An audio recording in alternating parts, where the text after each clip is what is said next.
This is Renelle, and welcome to Quality Hang with Rod Brooks and friends. And here he is now, your host, my main man, Rod Brooks. Thank you very much, Renelle. I am Rod Brooks, and this is indeed Quality Hang. And as always, I'm joined on this broadcasting adventure by my partner in crime, my friend, and yours too. He is Marcus Osborne. What up, man? How you doing? Happy Friday. What's happening, dog? It is a happy Friday. Glad to be here. Happy first day of summer Yes, today, sir. officially, within the last 15 minutes. Yes, It sir. officially became the first day of summer, although around the country, it's been summer for like a month, weather-wise. We the only ones really lagging. Everybody else getting it. But as far as what do they call it? Not meteorological summer. I don't even know if I said that right. Today is the first day of summer, the longest day of the year. Yeah. Is it So the longest day of the year? longest day of the year. Out here, we're going to get like snap. 14 hours and change Nice. of daylight. So if you do something freaky for the summer solstice and it's a Friday, we salute you. We tip the cap, and maybe we want to see video of it. So if you feel like you want to document that, go ahead and do so. If you like to run around naked on the first day of summer, in the grass, we don't judge. Let's go. Get it off. If that's how you get down, that's how you get down. It is indeed a free-for-all Friday, and we will have a fantastic free-for-all time. We'll get into Game 6 and what promises to be a fun Game 7 of the NBA Finals coming up on Sunday between OKC and the Pacers. But first, we always thank our presenting sponsor, Hop Monk Taverns. 3 locations to choose from: Sebastopol. Why can I not talk today? Sebastopol, Sonoma, and in Novato. Great diverse menu, fantastic craft beer selection. And for me, the best part about Hop Monk is that in all 3 venues, it's a great place for live music, and you'll get national touring acts coming through all 3 venues, but it's a great place for local artists as well. One of my favorites, the Freestone Peaches, are playing at Hop Monk in Sebastopol tonight, an Allman Brothers tribute band. Yeah, so check out what they have coming up live music-wise, and to get more information, check them out online at hopmonk.com. Follow them on all the socials. But if you happen to be near Sebastopol, Sonoma, or Novato, stop into Hop Monk Taverns. You will not be disappointed. Marcus, we have not been disappointed by these NBA Finals so far. The Pacers winning a do-or-die Game 6 last night. So we get the best words in sports. Game 7 coming up on Sunday. And for the most part, no one saw this coming. There were people like the two of us. We had the Thunder in 5. Some people had the Pacers going in 7, like our man Jason Battle. But for the most part, with the Pacers being big underdogs before this series started, minus 700, if you understand those betting terms, for the Pacers to get this to a Game 7 with a physically compromised Tyrese Halliburton says a lot about the Pacers and their entire get down. I am enjoying. What a great series it's been.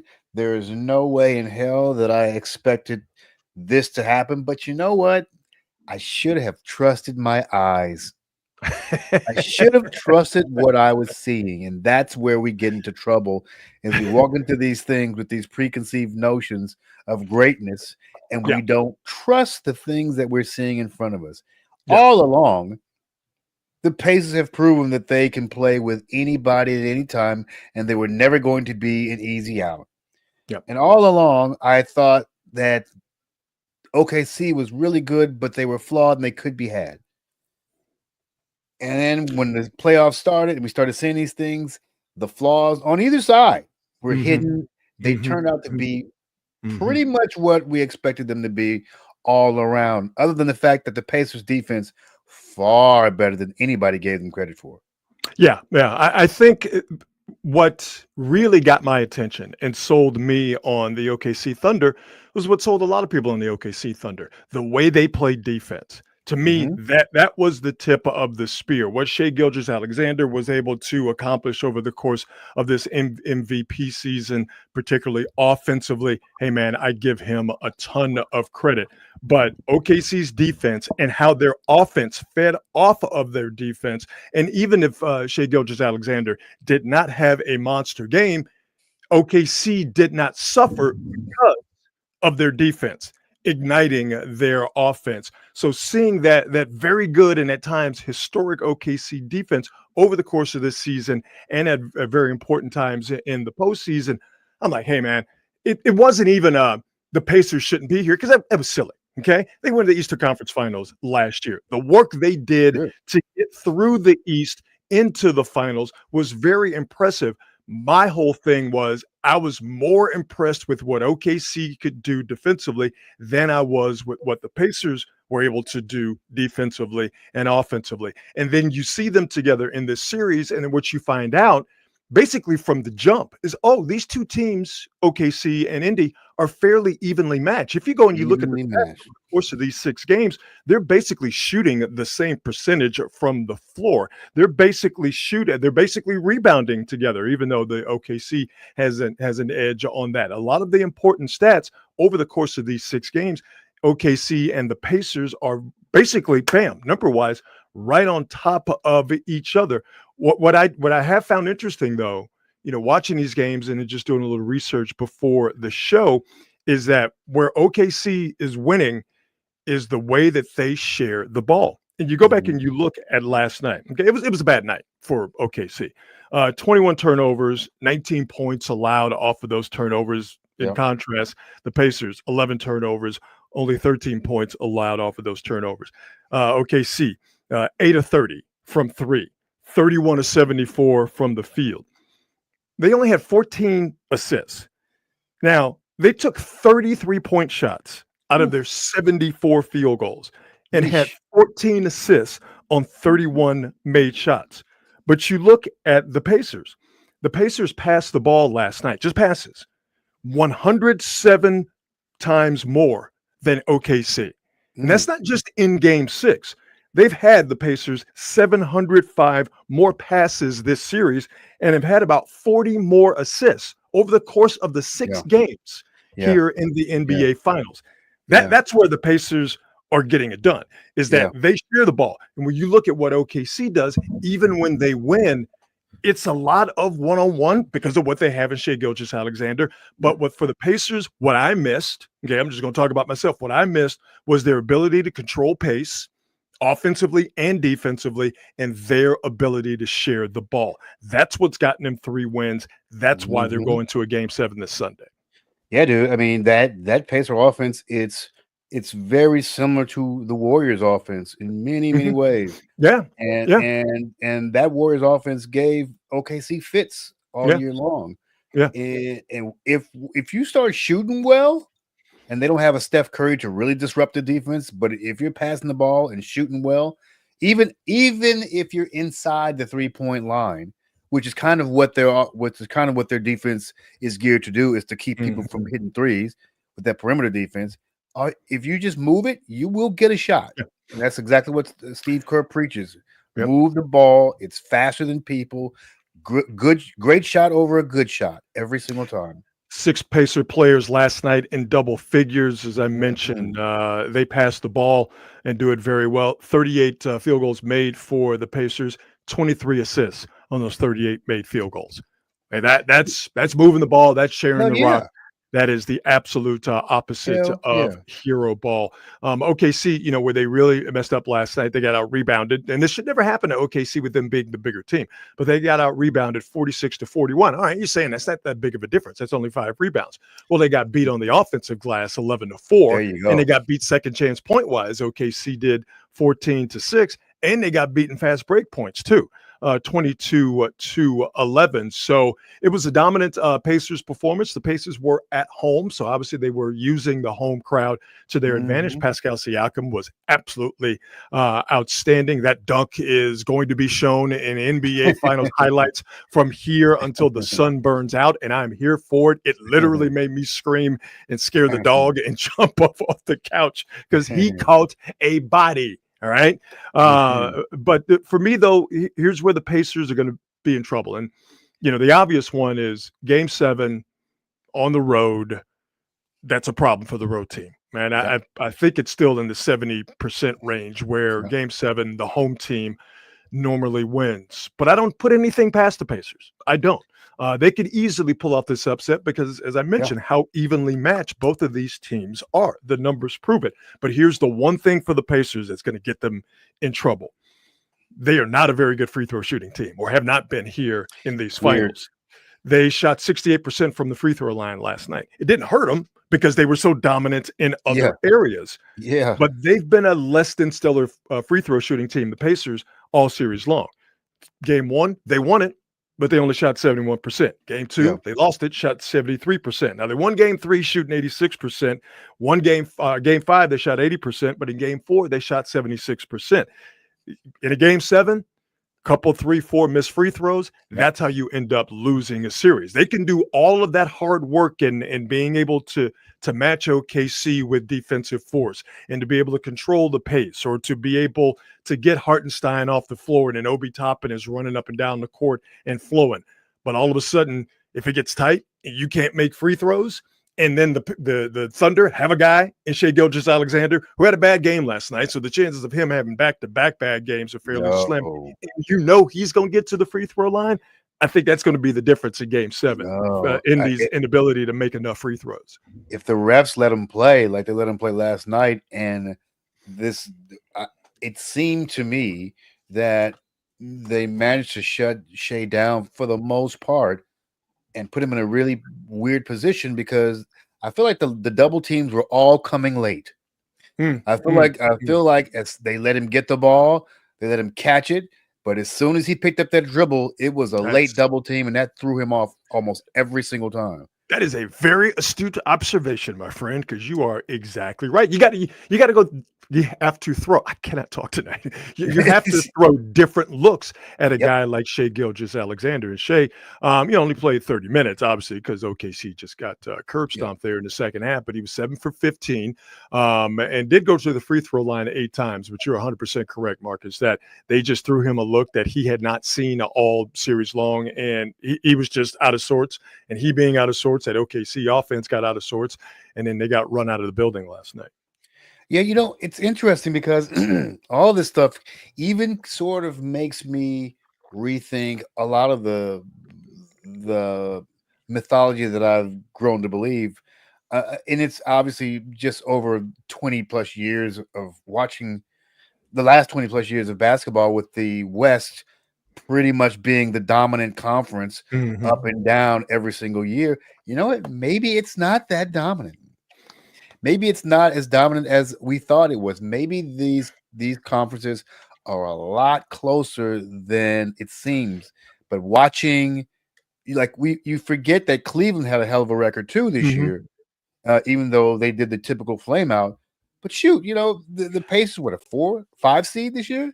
I think what it is that once you get past the top 3 or 4 in a good year for the Eastern Conference, it drops off pretty quick. Yeah. In the Western Conference, 1 through 7, maybe 8, depending on the team, is usually just strong.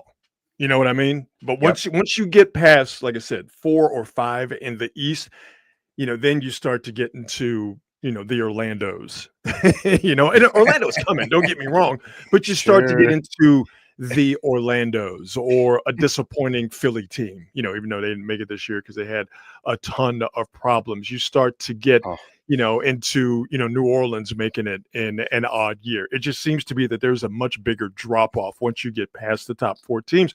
But I do think, we talked about this over the course of these playoffs, that, we were one more upset away from neither one of the top 2 seeds in each conference getting to the East, the conference finals. That's right. With OKC obviously being the exception because they were the number 1 team in the West and obviously the number 1 team and all the NBA winning, what was it, 67, 68 Yeah. games this year. So, I don't know if it's parity. I don't know if it's the way the collective bargaining agreement is set up to where you can't keep teams together or whatever.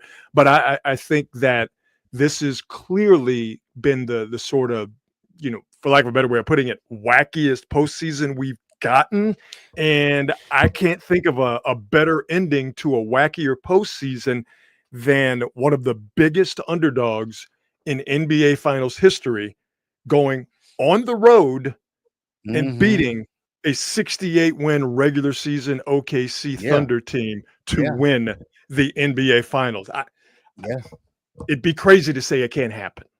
Yeah, I mean, there's been a lot of talk about SGA having the greatest season ever for a guard if he wins the title, and this is a new dynasty, et cetera, et cetera. You know what? The feeling I get about the Pacers is a feeling that I had with the Rockets 94, 95. It just seems like they will not lose, even though you look at them, you go, but they should be losing. I mean, listen, I covered that team. I was there. I was in Utah, and they had a do-or-die game that they won against the Jazz. I was there, and Clyde Drexler got sick. It wasn't the kiss of death game. It wasn't the Mario Ellie game, but Clyde Drexler got sick. He couldn't play, and I thought I was going to Phoenix to cover a funeral. They won that game.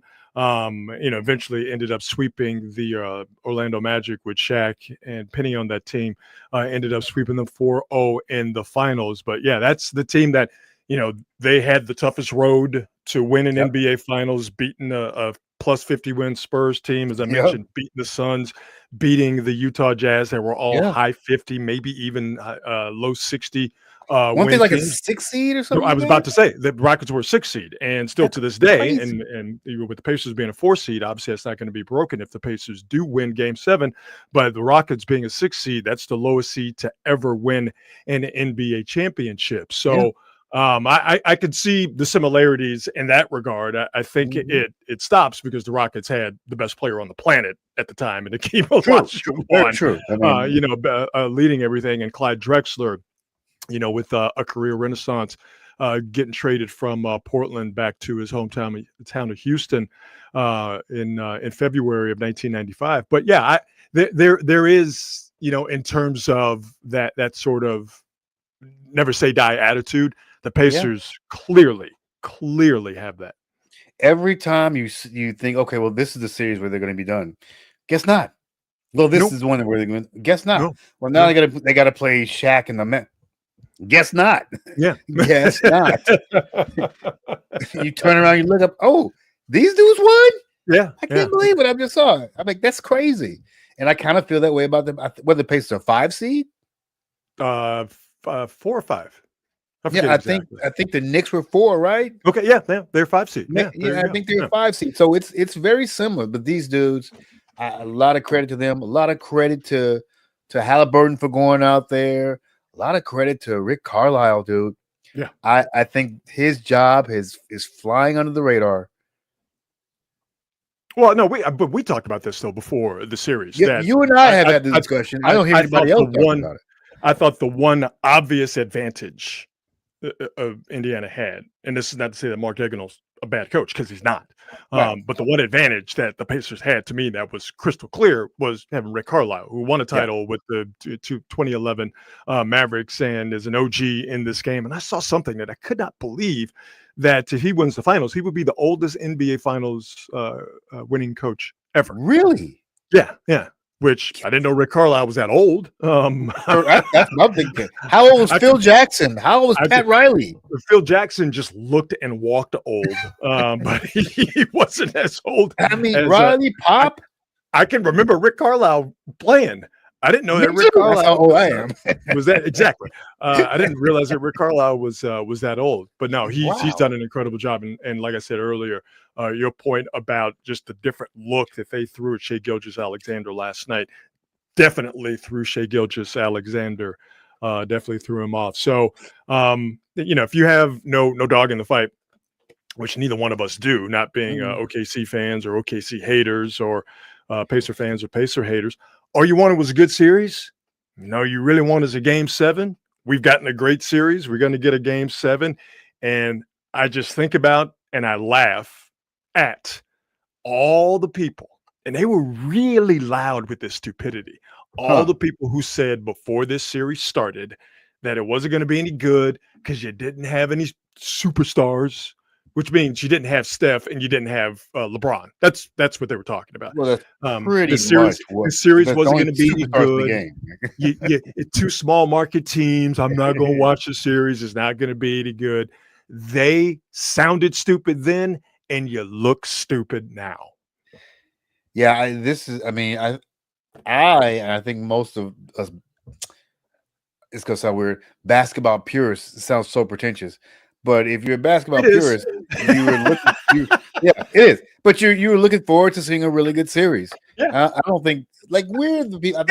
But see, here's the thing: we're always going to watch, of course. But it's not even about being a basketball purist. Just loving basketball, the game. If you love hoop, if you're a hooper, okay.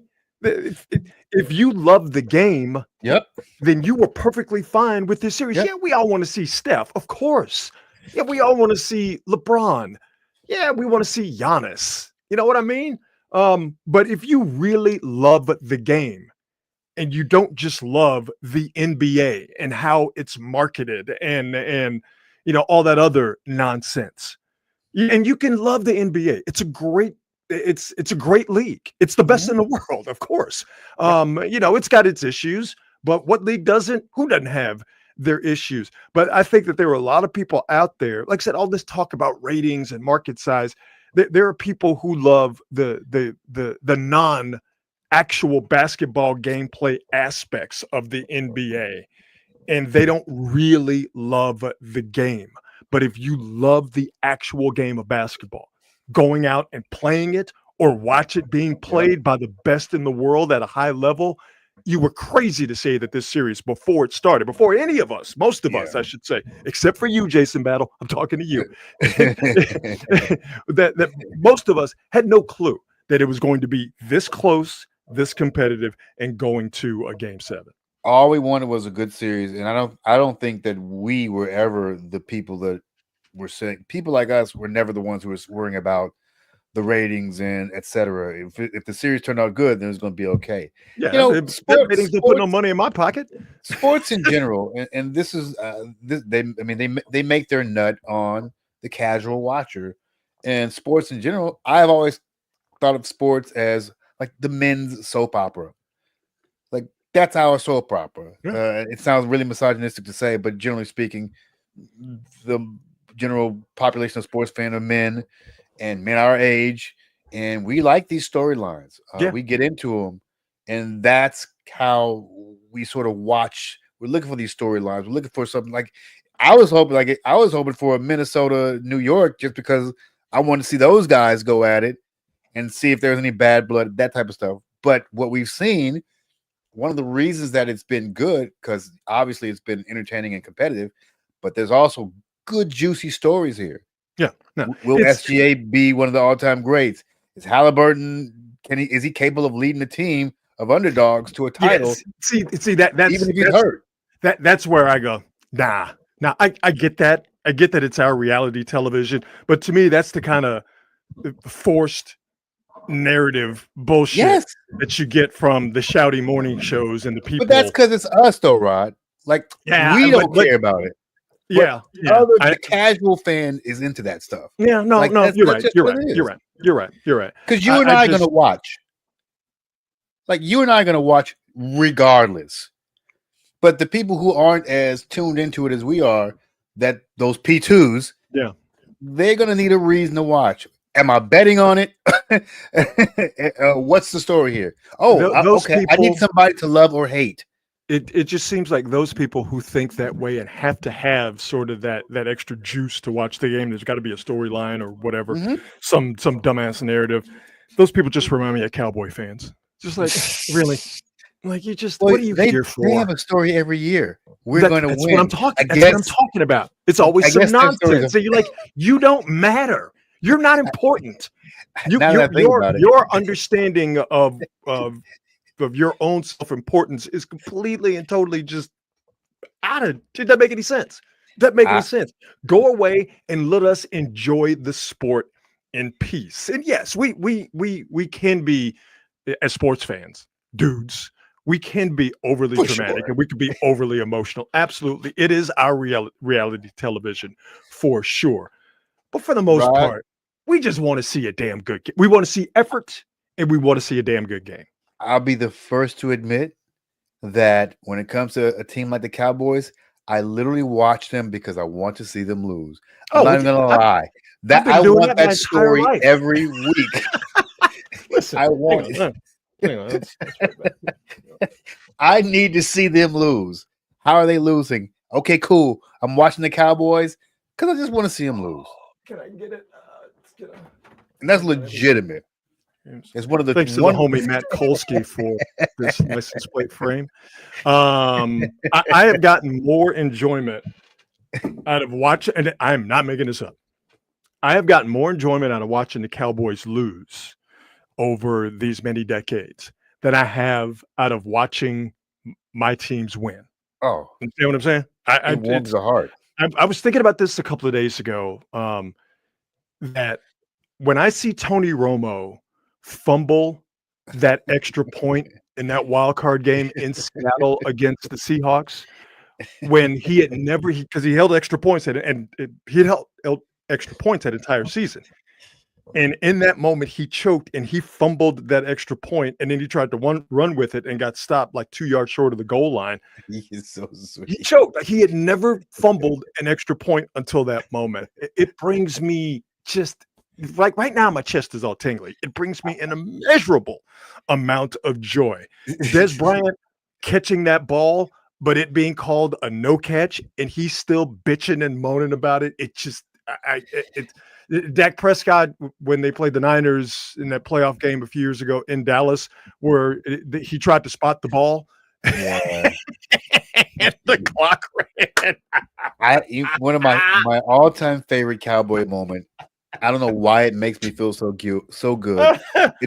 It's a pretty obscure Cowboy moment, but about 30 years ago, when the Cowboys were dominating the NFL, and actually I think this is a year they were trying to go undefeated, and Leon led. Oh, against the Thanksgiving Day game against the Dolphins in the snow. Oh yeah, I remember that. I made my little brother cry because he's a Cowboy fan, and it happened, and I just stayed on his ass. That was so good, and I made my little brother cry. And you know what? I'd do it again. You know what really bothers me about that Cowboy team is I always felt what really irked me is I always but how are these dudes winning? It really drove me crazy. How are they winning? Well, they were really good. They were very good. They were really good. But you watch them play, and they were great defense and great running. It was such that offensive line football. Was so good. Yeah. Great defense, and they could run the ball. That offensive line was really good. It wasn't flashy. It was bland, but they just rolled people. It was brutally effective, is what it was. Yeah. And then Jerry Jones fired Jimmy Johnson, and they've been hilarious ever since. Absolutely awesome. You know what? Let's get into it. It is Friday, and it means it is a Friday free for all. Now, we normally traffic in the silly and ridiculous. Okay, I normally traffic in the silly and ridiculous, but on Friday we go full bore into the silly and ridiculous. So why don't we go ahead and get it started? I tend to not allow myself to be manipulated, Marcus, by lists, whether it is top 10 quarterback lists, or the greatest of all time in basketball list, or great singers list, or whatever. I just don't pay attention to it because I understand that these lists are engineered to get people to talk about, the list. It is to manipulate people. And I am just way too smart and sophisticated to allow myself to be manipulated. But I don't care about power rankings. Miss me with that nonsense. However, Billboard magazine did come out with a list, Marcus, of the top 10 R&B artists of all time, and this list got a lot of people in a tizzy. Yeah, buddy. I'll move this banner here. Here is the list. Now we'll go top to bottom here for folks who will be listening to Quality Hang with Rod Brooks and Friends. I'll read the list. Number 1, Stevie Wonder. No problem there. You think, right? Oh, we'll get to some people's just shit for brains opinion about Stevie Wonder being at the top of the list. Stevie Wonder, Aretha Franklin, Michael Jackson, Beyonce, Whitney Houston, James Brown, Prince, Mariah Carey, R. Kelly, and Marvin Gaye. Now, this is in order. This is not random. This is Billboard magazine saying that 1 through 10, these are the top R&B artists of all time. And naturally, Marcus, this got people all in their feelings. Yeah, as it should. I'm telling you, I rarely agree with any of these lists, but I looked at this and I'm like, that works. The order is always debatable, but that's kind of subjective. But I think this is really legitimate. I got no problem with any of these names on here. I don't have a problem with any of the names, except I wonder, where's Teddy Pendergrass? That's the only one I think of. That's where's the hardest. I saw the entire list, and Teddy was in the top 50. I thought you were going to say top 15. Top 50? 50? 50. So here's what I was going to say. I saw the whole list. The real debate comes after this 10, because some of those there are some people who are like way too low, and then some people obviously way too high. Like where they had Luther Vandross. Yeah, he was another name I was going to mention. Our man Vernon Reid, the great Vernon Reid, guitarist for the band Living Colour. Oh, there we go. Here we go. Let's see. This is the problem. All right. If I'm going to have a problem with this list, which again, I'm not going to allow myself to get all exercised about the opinion of Billboard magazine. But this is the main issue. R. Kelly over Marvin Gaye. Vernon Reid goes on. Who's last? Al Green, Gladys Knight, Shaka Khan, Patti LaBelle, Luther Vandross, Otis Redding. Not on the list at all. Greatest of all time. In the top 15 though. Okay, that's great. That's fantastic. Yeah. But R. Kelly over Marvin Gaye. I said that my issue would probably be more with the order than with the actual names. Yeah. But I mean, dude, R. Kelly for 20 years. Stop. I mean, he was literally the king of R&B. He was. Let me tell you something. King of R&B. I'm just gonna put it here real simple. One man made What's Going On. Yes. The other guy made You Remind Me of My Jeep. The other guy for that alone, we got to switch Feeling the order, on your booty, Rod. Feeling on your booty. Now, which I say is a classic. What's Going On? Feeling on Your Booty. They were on parallel tracks. One guy wrote Here, My Dear, that being Marvin Gaye. The other guy wrote Ignition. And this is the remix edition of the song. It's Dave Chappelle, who did an incredible takedown of R. Kelly. So, that's my problem with the list. Now, other people had a problem with Stevie Wonder being at the top. Sorry, and not R. Kelly being at the top. See, this is when we have a problem. Of course, this is when we have a problem, and this brings me to my my favorite tweet, my favorite post of the day. Someone said, "So y'all saying Stevie Wonder is better than R. Kelly?" And this cat, Dread Left Shrimp, said Stevie Wonder is blind and plays like 36 instruments. R. Kelly can see and can't read. And Domino, motherfucker. And obviously cannot read a birth certificate. So obviously. Yo. Clearly he has a problem with that. But here's the problem. Even if he could read it, he didn't care. And that's why he needs to be locked up. Okay. And so I am with this list, I am separating the artist from the art. Okay. R. Kelly is not necessarily my thing, even before we knew that he was doing the stuff that he was eventually put in jail for.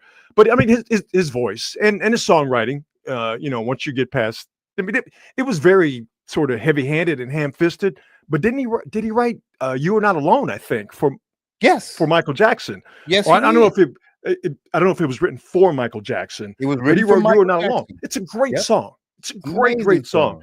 I Believe I Can Fly is an amazing song. I don't care what anybody says. There you go. That's his magnum opus for sure. But better than Marvin Gaye? No. There's no way I would put it. I was no way I would put him over Marvin Gaye or Stevie Wonder. Yeah. But here's the problem. Like, and you did the right thing by going, this is just about the artist and the art, not the artist, because pretty much everybody on this list has some very questionable behavior in their lives. They done did something.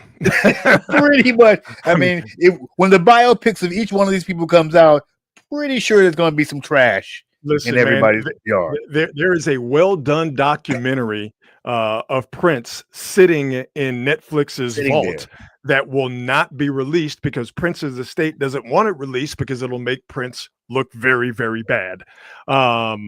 James Brown we know about him, was a world-class asshole. Whitney Houston had her demons. Michael Jackson, never convicted, but come on, dog. Yeah. Beyonce has done something. I don't know what she's done, but she's done something. Like I said, she might be the only one on here as I'm looking over the list. She might Mariah be the Carey only one is crazier than a rat in a coffee can. Marvin Gaye had and she's done some questionable shit. Let's Aretha Franklin as well has done some questionable shit to people. And let's be honest, Stevie done some questionable shit. Like, that's Mr. Peace and Love, but he's also got like 97 baby mamas. And you told me the story. You heard that Stevie Wonder, put them things on somebody. Stevie Wonder. I just saw the video. I should have sent it to you. I just saw the video again, and dude told the story about the day he was in there, and bro was getting mad at Stevie. Stevie finally said, "No, dude challenged Stevie." He said, "You know what? Put a blindfold on me. I'm about to kick this dude's ass." and dude said that they got out there, they started squabbing, and he said that every time dude breathed, Stevie would pop him one. He said, dude never got a punch off. Hold on, and he said, wait.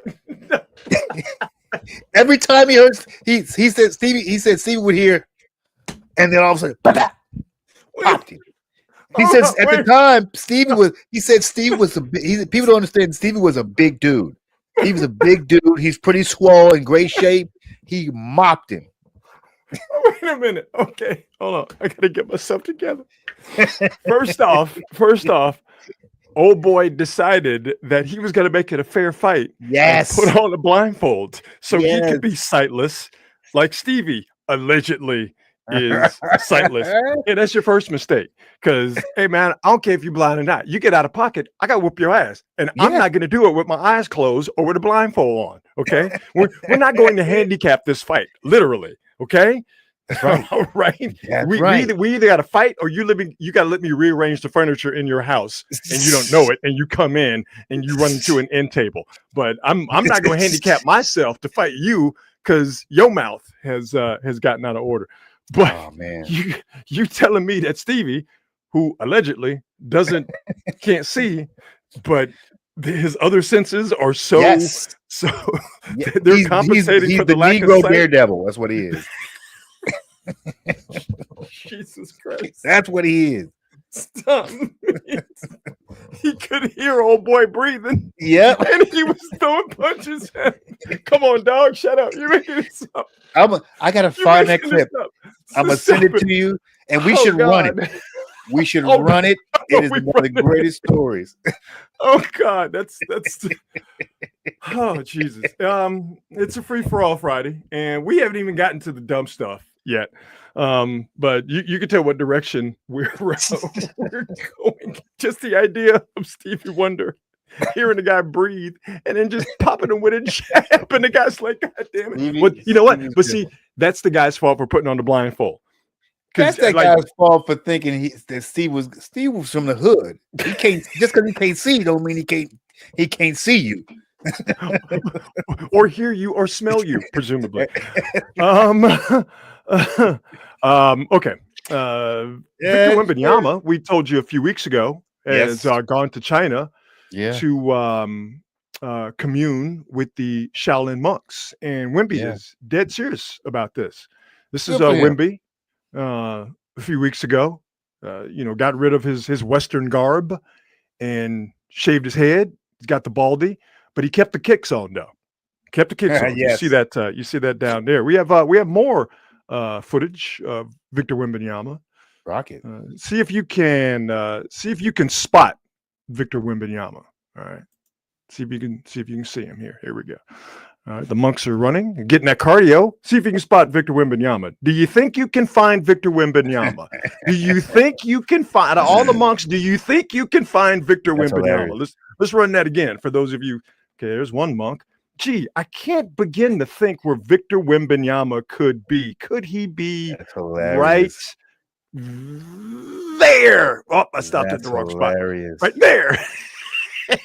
The tallest monk of all time. But lest you think that Victor Wembanyama is just monking out there, he's still getting it in, and anybody can get it. That's funny. So Victor Wembanyama is out there communing with the monks, but also if you run up, you shall get done up by Victor Wembanyama. Is he playing monks?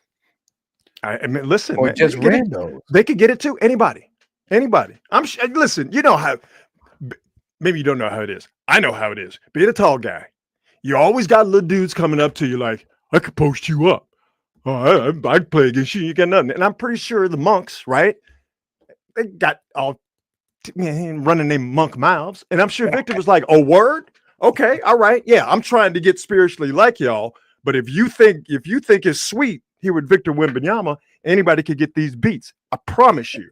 That's why that picture has been taken. He's serving fools right now because he just got tired of Liberty monks like, oh, I could take you. I used to play at in Monk Junior High. So shout out to you, Victor Wembanyama. Serve them fools. At Monk U. Yeah. I got you, big boy. That's how Victor Wembanyama is spending his summer. We'll stay with basketball. Sure. I don't know if you were here for this. I don't think you were, but because I'm a hater of the highest order, I found a video of supposedly the best 5-year-old basketball player, Marcus, in the country, and I immediately started picking apart his game. So we'll play that again. Travel. He ain't that good. Let's run it back. All right, let's break apart here. Lil Junior's game. Right here. Okay. All right. You know what? I see the balance. Carry, travel. Come on. How many steps? I don't care that he's 5. How many steps are we gonna give him? See, that's the problem with hoop today. All right, is that we allow this stuff to happen, and the next thing you know, they taking 15 steps in a very important game. All right, we need to stop that. That's right. Somebody need to hand check this youngin. Exactly. No physicality whatsoever. If I'm the coach of the opposing team, I'm benching number 30 right there. Move your feet. And then I don't know what 35 is doing here. We're like, why are we running away from the ball? 3-5. What are you doing? Like, how many people? They're all just staring at him. Somebody check him. All right. Well, we go from a 5-year-old basketball player to now. Let's criticize and take apart a 70-year-old basketball player. Let's do it. And we've added some layers to what we do to help him get prepared for his upcoming tournaments and competitions. Here in this session, we worked on change of pace and direction concepts, modified stop separation, and of course, some step through and pivot footwork variations. I'm giving P-Paul buckets. I'm just telling you right now. First off, slow, okay? You're not what motivated him to keep playing the game of basketball nearing 70 years of age. He said it's the genuine love for the game and the basketball community and environment he's a part of. He's gotten better and better. You fall for that, then you never need to get on the basketball court again. Man, did you see how slow Father Time's moves are? Right. What? I'm going to tell you right now, whether it's that 70-year-old or whether it's that 5-year-old, everybody's getting it. I'm not going out there. I don't have time to be out there playing with nobody. I'm too small myself. I'm giving nobody nothing. Nothing. I'm all up in Peepaw's shit. I'm right. I'm not giving him no space. He ain't about to G off on me. Okay. Right. No, you ain't going to the fountain. Right in the neck. Thank you. All right. And because he's old, they got the brittle bones, right? So hey man, one good elbow and Peepaw there is done. So let's finish watching. And he wants to gain the correct knowledge and information to gain any advantage he can against his peers. Oh He's my a true God. inspiration. It's so dope to work with him and help him continue to grow his basketball mind and his skill set. I'm slapping that shit to the third row. And I'm standing over him talking real heavy. Heavy. Don't bring that weak shit in here no more. Living example of consistency, longevity, and you see he doing it against air. Take your ass back to the nursery home. Back to the nursing home, pops. At least the 5-year-old's playing the game. He doing Instagram thirst trap workout videos, just playing against air. Ain't nobody buying that. Get out of here, Grandpa. I don't know about you, but I am the worst shit talker. Like there's a lot of Draymond in me. Oh wow, a lot of Draymond. I'd be with that dude. I'm like, go get your fucking cognitive test taken. Don't be coming out here. You must need a cognitive test if you think you're coming out against me. Oh, it'd be so bad. Wait, you hitting him with your cognitive abilities are as slow as your ability to dribble? Wow, that is okay. You know what? That is. I mean, I was just gonna use a bunch of 4-letter words. I didn't even think about attacking his cognitive abilities. No, we go at all of it. 70 years old. Wow. Okay. You know what? All of it. I'm getting in his head. I was unfamiliar with your game. It's all I got, Rod. Can I interest you in a New Orleans escaped prisoner update? Yeah. Let's go. Right. I mean, really, the sensation over the last couple of months have been these escaped prisoners from the New Orleans City Jail. As you can see here by this graphic, out of the 10, 8 of them have been captured. Wait, hang on. Did one of them get caught? No. Oh, okay. Derek Groves and our favorites, Antoine T. Massey, are still out there. For those of you who are unfamiliar, I have an obsession. I'll say it with Antoine Massey. Me too. He's a criminal. He's a bad dude. But you know how it is. It's like Bonnie and Clyde, Billy the Kid. Right. Everybody loves an outlaw. Everybody loves an anti-hero. And so the fact that they're looking for him, has been able to evade capture for well over a month now, I think has made him a folk hero in the eyes of right-thinking Americans. A couple of weeks ago, our man Antoine Massey, who again is on the run from the authorities who are actively looking for him, had the time to make a video. What I once was, I'm not that person today. That is not who I am. I have a 3-year-old son. I have an 18-year-old daughter that graduated yesterday, supposed to be. At the end of the day, that people don't understand that they see that I'm armed and dangerous. I have a heart. People that know me know that at the end of the day, I am a good person. So I'm asking for help from the world, from Meek Mills, Lil Wayne, Young Boy, Donald Trump. I'm asking for these people. I couldn't even get a lawyer. I couldn't even afford a lawyer to prove my innocence while I was in Orleans Parish Jail. They said that I broke out. I didn't break out. I was let out. My name is Antoine Massey. So Antoine Massey is still out there, and I have to find the image here. I'll get it in just a second. But Antoine Massey has, did I lose it? I think I did. Maybe this is it right here. Our friend Antoine Massey is celebrating a birthday. Antoine Massey is out there. Yeah, there we go.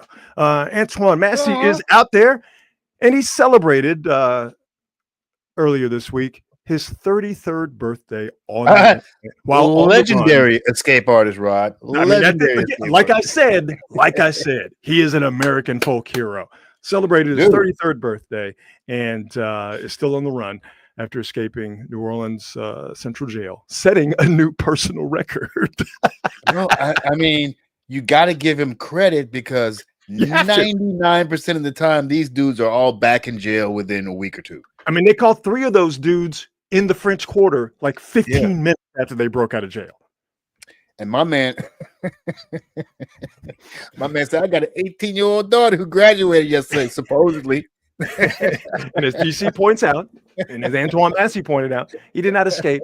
He was let out. Okay? I was let out. So what do you expect him to do? All right. He was let out through the hole that your boys broke out of.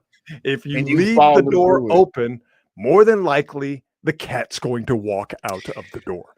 I mean, obviously, I think it goes without saying that somebody's helping him, right? Like somebody's helping him. Oh, like I said, I mean, not only did he make that video, man had on a fresh tracksuit and he had paperwork. Okay, so clearly Antoine Massey has a network of people who are helping him. I would dare say that he has his own Harriet Tubman, who is allowing him safe passage throughout areas in the. Well, the good thing for him is that at some point he will be caught, and he can literally turn that into a branding opportunity.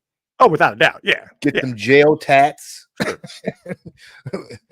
top ramen, or whatever you want it to be for the jail. Just put when he goes back, he is going to be a very popular figure. For sure.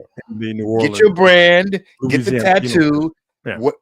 Choose whatever brand you want to choose to work with. Get the tattoo, and then every week, Top Ramen is putting like $1,000 on his books. It's all good for it. Exactly. So run wild, run free, Antoine Massey. Just please don't show up. He's doing it for the light skin. Never forget. He's repping for the light skin folks. Like Steph Curry needs to be, championing this guy. Like 2 most powerful light skinned dudes out there right now: Steph Curry and Antoine Massey. Ain't nobody touching them. Ain't nobody. For different reasons, obviously. For entirely different reasons. A couple of weeks ago, we were talking about the 999 baseball challenge. And for those of you who don't know, the 999 baseball challenge is drinking 9 beers, eating 9 hot dogs over the course of a regulation 9-inning baseball game. While having a discussion about the 999 challenge, you, Marcus Osborne, said something that was completely and totally just out of pocket. 9 hot dogs. You could. No, you couldn't. You don't mean that. No, you could. I could. There's no way you can do it. Definitely do it. You cannot eat 9 hot dogs. If I get 3 hours, I can eat 9. A good hot dog, man. I tell you, I could. I don't doubt your love of a good hot dog. Here it is. The beers, for me, I know I break it down like this. Right. 9 hot dogs, 3 hours. Especially if she got 7. 9 hot dogs every hour. You say you do it. Okay. 3 every hour. That's fine. Okay. You go on to say, as I clearly am just flabbergasted by you saying that then, and I'm still flabbergasted you saying it now, that you can eat 9 hot dogs easy. Okay, Marcus is out here, y'all. He is the glizzy gladiator. Okay, he say 9 hot dogs, it ain't no problem. Okay, so you got it like that. You can eat 9 hot dogs, huh? Well, can you handle this one? Oh my God! Right? Yo, no, not like that. No, not in that manner. No, yo, can you handle that? You out here talking real slick and greasy about how to 9 hot dogs. That ain't nothing to you. That is the John Holmes of hot dogs that I cannot consume at all. So already, you look at it and you throw your hands up. You say you can't do it. I can't handle that. Take that somewhere else, big fella. That's what I'm saying. So you look at that right there. Yeah. You look at that right there, and you just say no immediately. You don't even like, oh boy. You don't even try to take a bite out the side. You say, bro, look at that. Look at that thing. Look at that. I'm such a I child. actually cannot believe that there are like humans who consume this thing. Wait, whoa, slow down, dog. Okay. Holy Moses. And it's Oh not my just, God, not just right? long, it's thick. No dog whatsoever. No, that's No, whoa. it's far too girthy. I'm sorry. Way too girthy. Not for old boy here. He say he with it. He I mean, with there it. there Yo, are look at some who will make the attempt. Look at the concentration on old boy's face. You got to focus on that. Okay. I actually feel like this is somebody's OnlyFans, but we need to subscribe to it. The sausage is actually good, man. I'll mess right now. Oh my Lots of God. Dodgers, as you can see. Hey, a pretty good sausage, man. You go to the Dodgers, come get it. So you say no. That's not you. Nah, this looks like I'm watching somebody's OnlyFans. There's way too much white stuff around his mouth. I can't do this. I cannot do this. All right. So we have found Marcus's level. Okay. Yeah. Oh yeah, this is way past. Way past. Non regular degular hot dogs. Just your Nah. average ordinary How long do you think glizzy. that is? I You mean, think that's like 2 feet? you know, it's more than I can handle. It's more than I would think about. Way more than I can handle. Well, you can't fold that in half. You got it. God. Oh my God. There's something I want to say, and I'm just not going to say it, even though we are on YouTube. Okay, so now we found. Okay, Marcus, he has limits. Okay, Yeah, 100%. Marcus is not a size queen. All right, No, that's what I put. definitely not. I like them thin and short.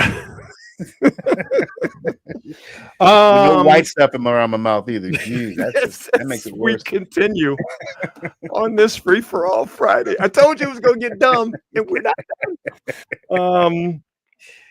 Ew. Marcus is, as you guys can see, Marcus's beard game is on point.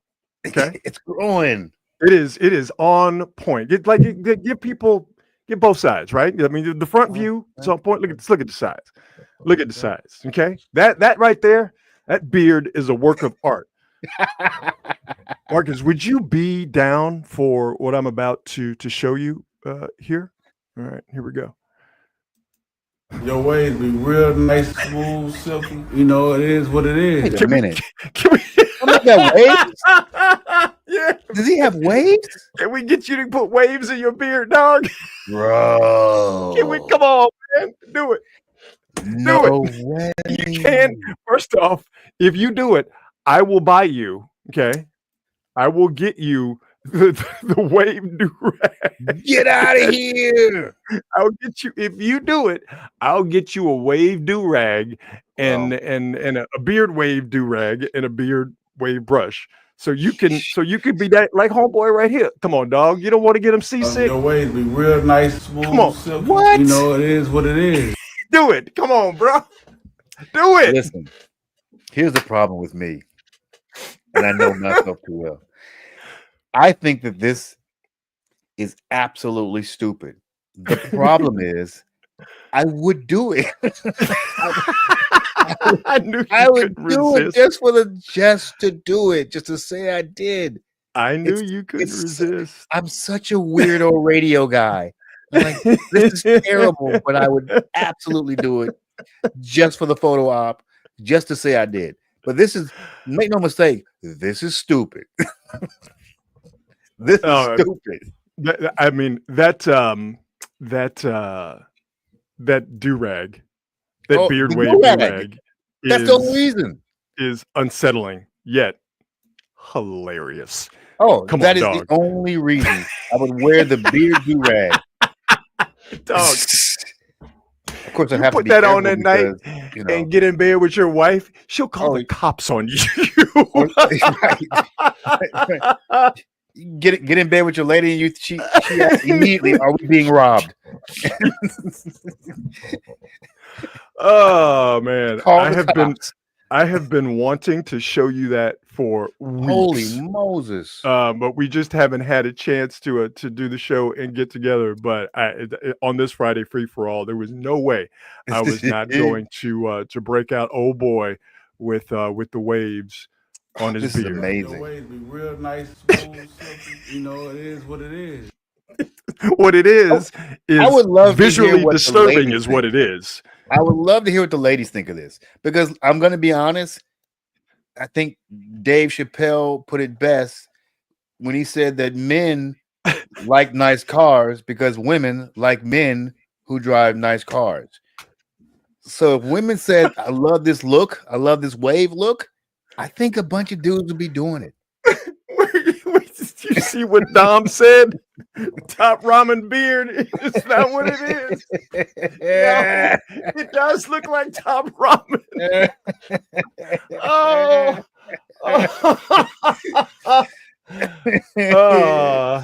That means don't pour no hot water on it. Don't. It's gonna be all over the place. That's top crazy. ramen beard.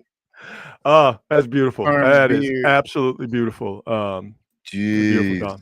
That is outstanding. So we have found that Marcus will not the giant glizzy. Marcus will not do. Yeah, won't do but that. The wave beard Marcus can be talked into. So we have learned that today.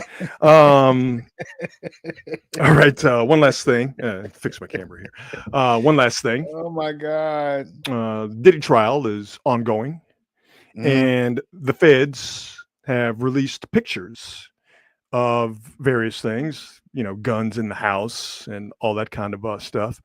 But they also released pictures, the feds did, of all the lube, all the baby oil. And I remember when this, when the house got raided or when Diddy got raided, first thing people talked about was how there was baby oil and lube everywhere. And I thought, like, that just seems made up.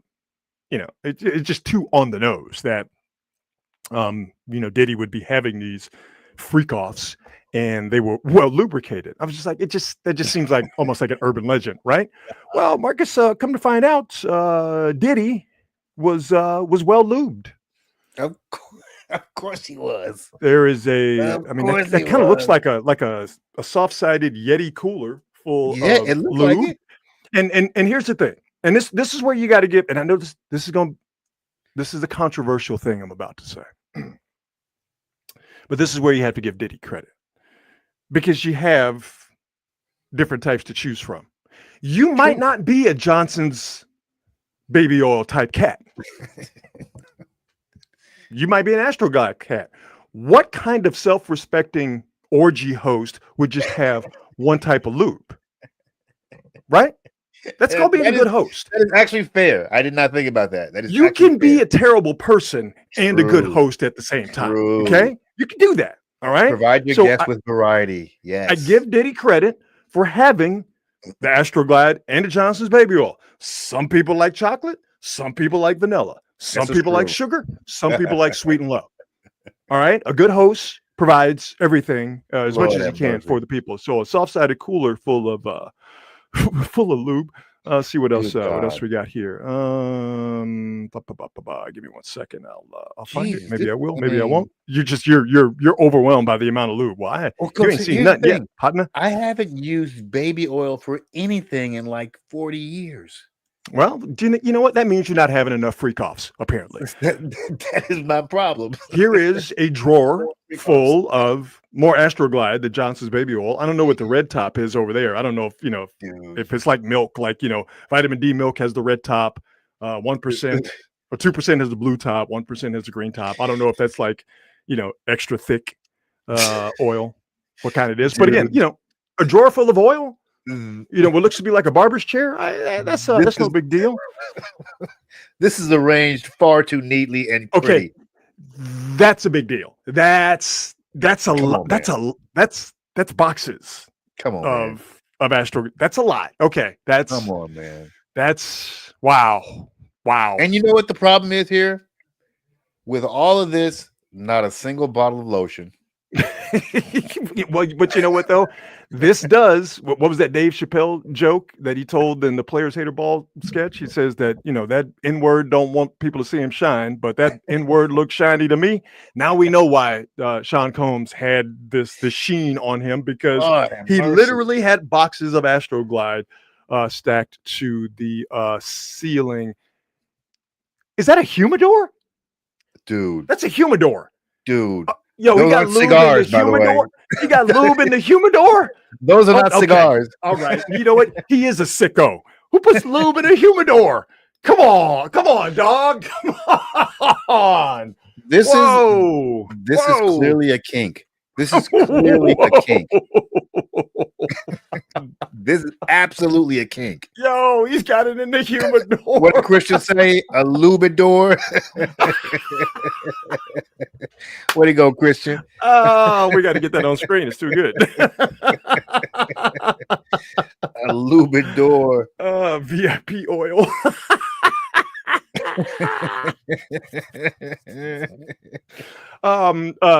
Just a side note here, the comment section has been on fire. I'm trying to read as many as I can while doing the show and get up as many as I can. We love the fact that you guys have started a community in the comments, the Quality Hangers. I said this when I was on when I did the show with Paulie. Paul McCaffrey of Polymax Particles with Tony Ryan, part of the Bay Area Sports Collective family. Make sure you follow them and watch them every day. But I said this with Paul, that seeing the community that they created, the PMP Army, the Polymax Particles Army, that's what made me want to do this. Because, and Marcus, I know you'll agree, what was so great about radio was not just talking and hearing your own voice and people reacting to it, but it was the community of when you were doing your shows and the shows I did on KMBR and the like that community was so fun and it was so cool, and unfortunately we lost that. And to be able to do something where you could kind of replicate that community feeling has just been so cool. So I just wanted to shout out all the people in the comments tonight and over the past few shows. You guys have been outstanding, and you're a part of this. We do this for you, and we're just so happy that that you guys have come along for the ride. So as we're getting goofy here on this Friday Night Free for All, I just wanted to say that, man. That's amazing. I love to see that. You're right though. The interaction with the audience, with the community, was always the funnest part to me. Yeah, man. Going out and doing remotes and stuff and live appearances, just meeting those people and everybody coming together was just so cool, man. So cool. So there we go. Diddy nasty. He nasty. but he does believe in choice. So all right, man. You give and you get. There's always the one thing about this guy, because I've asked myself, like, why would anyone do this? And it comes down, I think it comes down to not just the kink factor, but the idea that you get so rich that you can absolutely fulfill every weirdo fantasy you've ever had, and you get to the point where, where do I go next? And no one can stop you. Yeah, and nothing else turns me on anymore. Yeah. So you got to up that game because you need more and more stimulant, crazy shit to turn you on. Yeah. And that's why I've never gotten rich. Yep. Because I don't want to be so rich where the normal stuff doesn't do it for me. That's why I have completely and totally eschewed any type of celebrity that would enrich me to the point to where I could have boxes of Astroglide stacked to the stock. That's why I've decided to keep it real, and I've decided to keep it normal, because I don't want to have freak offs. That's why I'm not rich, or that's what I keep telling myself. We don't have enough time for me to tell the story, but maybe next time, remind me to tell you. When I was working at Alice at 97.3, this 23 years ago now, I remember it vividly. Oh my God. We covered a masturbate-a-thon.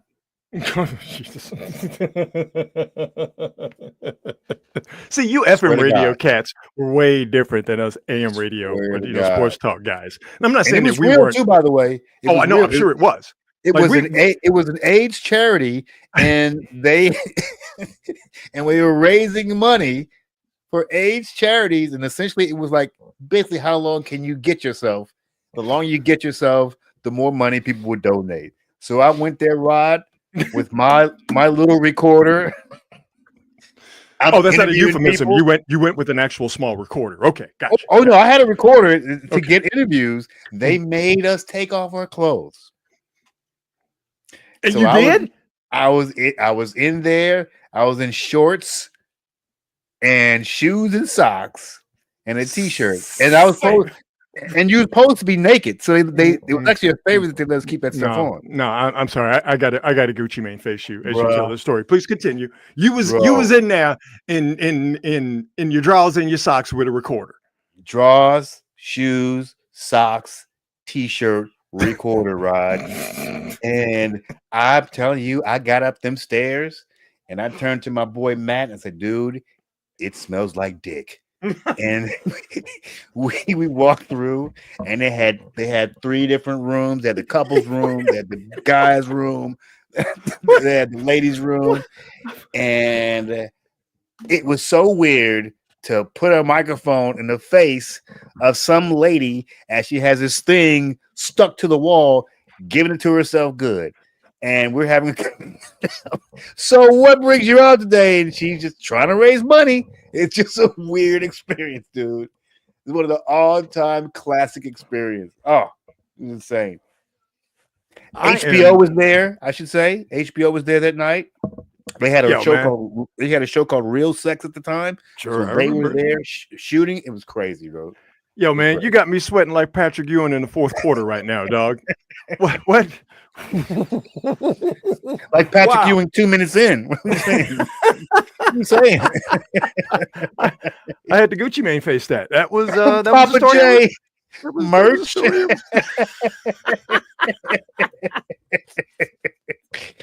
Papa J, just for the record, I started to get some merch, but it was all too sticky. So there you go. Settle down. I told you, Friday free for all. You know, it's just what we do. It's just what we do. How about some on this date? I love this. On this date, June 20th, 1975. Jaws hit theaters. Hey, man. Jaws did so much to affect the way Americans view sharks. It's the world. It's crazy. The world. Yeah, absolutely. The world. It's actually fair to say that too. Yeah. The world. The world. This movie is singularly responsible for God knows how many millions of people being terrified of either sharks, the ocean, the unknown. You know, because that's the thing with water is that you just don't know what's in it. Chances are there's nothing. But and not just the movie. You know, I wanted to make sure I got this poster. I remember as a kid seeing this poster or seeing this on the cover of books, because for those who don't know, Jaws was a book first written by Peter Benchley, I think. I forget exactly. But I remember seeing this cover as a child and just the simplicity of the woman on top of the water and the shark coming up at her is visually arresting and terrifying. Yep. And then the music, those notes, that it's I mean, they go together. And how many times over the last 50 years has someone in a situation where you're in water or you're in trouble, maybe you're not even in water, but the idea that there's trouble afoot, something bad is about to happen, and somebody goes da da da. And then obviously the movie is a classic. You know, Spielberg directed it. It's you know, great actors in it. It's a great story. I just don't think that movie is talked about enough in terms of how it changed culture and how it changed people's idea of water and sharks and the ocean. Still to this day. Man. Still to this day. Yeah. Absolutely. And it actually started the entire concept of the summer blockbuster. Yes. Yes. right? Yep. Started with Jaws. Amazing. Yep. Amazing. Yep. 50 years ago, Jaws Wow. came out. We stay with movies on this date, June 20th. My absolute favorite movie. My number one. If I am ever abducted by aliens, and if you are unsure if I am the real Rod Brooks, ask this question: what is your favorite movie? And I will say immediately, without hesitation, this movie that was released on this day in 1980, The Blues Brothers. What? It's my absolute favorite movie. Get out 45 of years ago here. today, The Blues Brothers was released in theaters. I would never have guessed that, Rod. Love it. Absolutely love it. Absolutely love it. It's got everything. It literally has everything. It's funny. Yeah. The music That's is wild. And you were so young when that movie first came out, too. Yeah, but and then I saw it. I caught it on cable.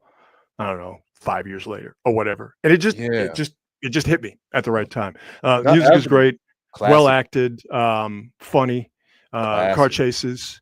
It's got everything. Classic. I mean, Carrie Fisher. You just never know what. Watching that film is where you go, what could have been with John Belushi. Mm-hmm. Yeah, that's the one where you go, what could have been. Yeah, amazing, amazing film, dude. And John Landis. It is John Landis who directed that, right? Yes. Yeah. Absolutely. He is nowhere now. You realize that, right? Nowhere. You could have told me that John Landis had passed away, and I would have believed you. He has done nothing. He after that Twilight Zone, when he killed Vic Morrow, and the kid, it was he was rap. Yeah, understandably. People our age remember how big a director he was, but nobody. This new generation, they have no idea who he is. Didn't he direct Coming to America? And Eddie Murphy hated him. That probably did more to end his career than killing Vic Morrow in the Twilight Zone movie. He directed Thriller. I mean, he was such a huge director. Yeah. Huge. Did he direct American Werewolf in London? I think he did. I believe you are correct. Yeah. I mean, that guy was on fire. Yeah, he was. And he's responsible for my favorite movie, released on this date 45 years ago. Okay. The Blues Brothers. Fair enough. Yeah, here we go on this date. And we end this Friday free-for-all with a best thing I heard today. And the best thing I heard today was, well, let's start here. The Clips are slowly rolling out their new album, which will be fully released on July 11th. Let God Sort 'Em Out. They dropped the track Ace Trumpets a couple of weeks ago. It's a banger, all produced by Pharrell, not the Neptunes, because Pharrell and Chad don't bang together anymore. So it's just Pharrell. Ace Trumpets was great. They just released full song today or yesterday. So Be It. And it's a great track. But what has really gotten a lot of attention is the last verse from the great King Pusha T. And he is talking directly to and about, but directly to one Travis Scott. So I'll play the verse that's getting a lot of heat from the Clips song So Be It from their upcoming album, Let God Sort 'Em Out. In front of me, you died in front of me. Calabasas took your bitch and your pride in front of me. Her utopia had moved right up the street, and her lip gloss was popping. She ain't need you to eat. The net gon' call it the way that they see it, but I got the video I can share and AE it. They wouldn't believe it, but I can't unsee it. Lucky I ain't TMZ it. So be it. So be it. So good. So good. Now there's a lot there. The main thing to understand is that Pusha T does not like Travis Scott at all. And listen, when King Push don't like you, that's a problem because he will get in a booth and he will eviscerate you. He did it to Drake. He did it to Kanye West. Done it to a couple of others. And when Pusha T gets on you, it's a rapidy rap. So again, the details about it, I'm gonna let King Push explain it. And this is the best thing I heard today. It was disrespectful. I'm like, man, we don't even want you here, to be honest. Like, we're not here to hobnob with any rappers. And I personally don't like rappers who don't rap. Okay, I'm gonna stop Like, you right there. Damn. He just called Travis Scott a poser of the highest. I don't like rappers who don't rap. Sweet. He's not done, by the way. don't want to hear that. Like, I don't want it. So, you know, to come and interrupt the session, to do something backhanded and backbiting, and not for nothing, like, man, I didn't had to put my arm around you before. You know what I'm saying? But, you know, to go along with the title, so be it. He does this numerous times. You know what I'm saying? He'll do it with his mentor. Right. Ye. You know what I'm saying? He was even instrumental in the whole beef now, the Like That verse. Right. You know what I'm saying? Egging that on. I don't want nobody who don't rap to egg nothing on. You don't rap. Stay out of rappers' business. You specifically stay out of rappers' business. Right. Don't do that. You know, it just warms my heart. It just makes me feel so good. all that hate warms your heart. Yeah. This is what we need. This is real hip hop, baby. Hip hop has needed a resetting the past 7 years because mumble rap has become so pervasive, and all these trash ass MCs out here making records and making money, sounding the same, not saying shit. And then all of a sudden, all it takes is one. Kendrick comes in and blows away Drake, and suddenly, oh, it's a lyrical free-for-all. The fact that this dude and his brother, the Clips in general, these are real MCs, and this is one of the most eagerly anticipated albums of 2025. That in and of itself is something you never thought you would say 15 years ago. A 40-year-old MC having the most anticipated album of the year, it just... Malice stopped rapping. Yeah, he stopped rapping. He turned his life over to God and got back into rap and ain't missed a beat. And don't cuss. Don't cuss. No at cussing. All. And Pusha T is, I mean, you just want to talk about somebody. I don't think he's a soldier always looking for war, but if you bring it to him or he feels that you ain't moving the right way, as he definitely feels that Travis Scott is not moving the right way. When you draw his ire, you are in trouble. And the disgust in his voice when talking about Travis Scott here, and the disgust on his face is, listen, that ain't no act. Okay. No. He's not doing this. He's not, going after Travis Scott here in this interview, and also be it, he's not doing it to gin up streams.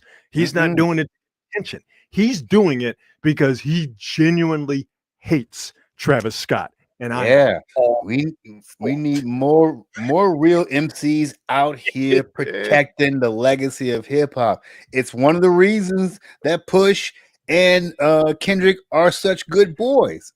They so tight. Push got it. He got kicked off his label because he had Kendrick on one of his songs. Def Jam. Yeah. He's like, then you gotta let me go because I ain't taking this off. This man say he don't like people who don't rap getting in rappers' business. So stay out of rappers' business. I want to play I got to play the first thing again because to me this was like a knife just being plunged right into Travis Scott's chest. I just thought it was disrespectful. I'm like, man, we don't even want you here. To be honest, like we're not here to hobnob with any rappers, and I personally don't like rappers who don't rap. Good God, Travis Scott is rich. Got one of them Kardashian chicks or Jenner or whatever she is. Yeah, he hit her up. Got a deal with Nike. Got a lot of money coming in. But what he don't got, okay? He don't got the respect of Pusha T and Malice too, because you could tell by Malice's reaction that he didn't say anything, but you could tell by his reaction he completely agrees with his brother. Oh yeah, the laugh is like, "You right, brother. Keep getting after his ass." I don't know if that burns up Travis Scott, but what can he do?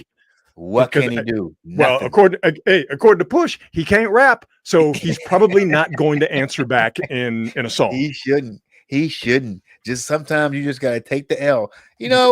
There's a lost art, Rod, of just simply taking your L. Mm-hmm. Because that's being a man. Take that ass whooping. L and Take keep that it ass- moving. Hey, what Pop saying Friday? He said, you got these. You might lose, but you live to fight Another day. That's it. That's it. You know what? That's what that guy who got beat up by Stevie Wonder. I hope that's the lesson he learned. Is that you got worked by a blind guy, maybe the most famous blind person of all time. All right, not named Helen Keller. But you know, Stevie didn't shoot at you. If you'd have fought James Brown, he probably would have shot at you. And so by you the way, Stevie Wonder, you lost. Yeah, you lived to fight another day. And Helen Keller didn't win 4 or 5 straight album of the year, so she can't even compete with Stevie. Man, Helen Keller didn't have no bars. Helen Except Keller. the one she used to walk when she was blind. Oh, that's a cane. My That's bad. a cane. You got a best thing you heard today, or should we get out of here before the police come? You know, actually, I only bring this up just because Charles Barkley is always talking, and there's something about it just made me think of. I'm semi-serious about this. The popularity, because we actually sort of got into it earlier when we were talking about the NBA. With Charles Barkley was talking about how great of a GM he would be if he was running a team, and I just heard him talking about, well, the point guard wouldn't be shooting as much as they shoot, and basically he would just take it back to being old school. And I'm like, nah, that wouldn't work, Charles. You would be a terrible GM. But it just made me think about the importance of having guys like Charles Barkley in the NBA. Because look, everybody's complaining about losing inside the NBA, losing that show, losing it on TNT, taking it to ESPN. But you know what the thing is all the great moments on that show are never about basketball. Mm-hmm. Mm-hmm. They're always about this is what I mean when I say you got to know how to entertain people. They don't people say they want this serious stuff, but we know for a fact the ratings bear out a different story. They want the bullshit. That's why inside the NBA, none of them dudes, I love them all, but I don't watch that show because they're great basketball analysts. I watch them because they make me laugh. Yeah. Yeah. And Charles and Shaq are going to get into it, and Kenny's going to try to be serious, but he can't ever be because Charles and Shaq are there. That's it. Because he's got 2 children on either side of him. Yeah, I'm looking forward to seeing them on ESPN and to seeing how this will actually work. There have been a lot of people who brought up some good points about how this thing may not work if they do it the way ESPN typically does shows. So we'll see. But that hearing Charles Barkley talk that trash, that's the best thing I heard today. I'd go out of my way to not criticize people who do this for a living. Yeah, because I mean everybody's a critic, and I know how hard it is to do this. I'm lucky enough to know how difficult television is to do correctly. I will say this though, it is. I go out of my way, like I did last night. I go out of my way to not watch the pregame and the halftime show that ESPN presents before the finals because it's just so bad. And I cannot wait to not have to scramble to find my remote so I can either mute it or I can turn the channel so I don't have to hear from certain people, particularly a certain individual who has an agenda, and that agenda is him. You know what I mean? Where they're not talking about the game. And there's the other guy who I just have time. I don't even know what the blank he's talking about. You know what I mean? And so, like I said, I don't get online or I don't get up here and blast, because it's, I try to be fair and understanding, but yeah, it's so bad. And I cannot wait for Inside the NBA, that show, Charles and Shaq in particular. Mm-hmm. They have their flaws, I think, in terms of how they look at today's game, how they talk about today's game, how they are proud to actively not watch today's game. Yeah. I think as intently as they should. That show's not perfect, but what it lacks in kind of that analysis that the game sort of calls for today, and sometimes it could be over analysis. It makes up for with it is damn entertaining. And Yeah. they do make great points, even if it is from sort of a skewed old school, or I think more to the point with those guys. Great players. And listen, I sat next to a great player in Rick Barry for however long it was. And this is not a criticism of Rick, but he was so good that he didn't understand why other players could not be as good as he was. Yes. And again, yes. that's not a criticism of Rick Barry. Yes. That just comes along with being literally one of the greatest basketball players that has ever walked the planet. Shaq is one of those players. Charles Barkley is one of those players. And while I do think for the most part that they're fair, I think they do suffer from that great player syndrome of not understanding how hard it is to play the game nowadays, especially because it's different. It's a lot more pace and space. It is frying guys, and it is frying their ligaments. And they don't understand that they were so great that not everybody's like you, and they cannot be. And there's only one Charles Barkley. They cannot be. And if they do try to be like you, A, they're going to fail, and B, people are going to be like, well, why are you trying to be like somebody else? And why are you trying to be like that guy who is literally, and Charles Barkley and Shaq, one of one? You know what I mean? There's facts. We thought Zion Williamson was going to be the next Charles Barkley. Ain't going to be another next Charles Barkley. There's only going to be one Charles Barkley, and there's probably only ever going to be one Shaq. I don't even know how that's possible anymore. Exactly. So that's what they suffer from. But putting that aside, it's light years better than what they're throwing at us before and during halftime of games on ESPN, ABC, and the NBA Finals. Absolutely. It's because it's fun and it's spontaneous and it's funny and it doesn't really take the game seriously. And and the most important part is they don't take themselves seriously. No. They're there to have a good time. Absolutely. We got to get out of here once again. Thanks to all the folks in the chat, the Quality Hangers. We see you. It looks like you guys have been having a good time amongst yourselves, and we've enjoyed the comments that we've been able to read and throw up. You guys have helped us have a very fun Friday free for all. ESPN is going to do a 30 for 30 on Marcus covering at the Crank Fest. I can't believe you took off your clothes, man. I can't believe it. Hey, Rod, I was a serious journalist. That's what it was. Yes. More for the story. Anything for the story, sure. And now I can't unsee it. Now you can't unsee it. It'll live with you for the rest of your life. Once again, we would like to thank our presenting sponsor, Hop Monk Taverns. 3 locations to choose from: Sonoma, Sebastopol, and Novato as well. Great food, diverse menu, fine craft beer selection, full bar as well, if that's how you like to get down. But the best thing about Hop Monk, live music, baby, live entertainment at all 3 venues. You'll get acts from around the country. Local acts especially are welcome at Hop Monk. So check out what they have coming up live music wise at hopmonk.com. Hopmonk.com. Marcus, have yourself a fantastic weekend, man. Glad that we were able to get back together. Hadn't been able to do the show on Monday and Wednesday, but we are back in the groove, baby. And happy summer, everybody. This officially now the first day of summer. So we will do it all again on Monday at 8 o'clock. How about it, my brother? Yes, indeed. And make sure you go to that Facebook page, Quality Hang with Rod Brooks and Friends. Follow us. We need 46 more people for us to be able to broadcast live on the Facebook. So let's join us there. Pretty please. We need you. Come on, man. We want to broadcast on Facebook. Get to it, will you? Yes. Why do I need to yell at people about this? Please. I should be a lot nicer about this. Please. 46 more people. Come on. So yeah, we want to broadcast on Facebook, and we will get that done shortly. All right, everybody, have yourselves a fantastic weekend. We will see you this upcoming Monday at 8 o'clock. And as always, be good and be good at it. We'll see you.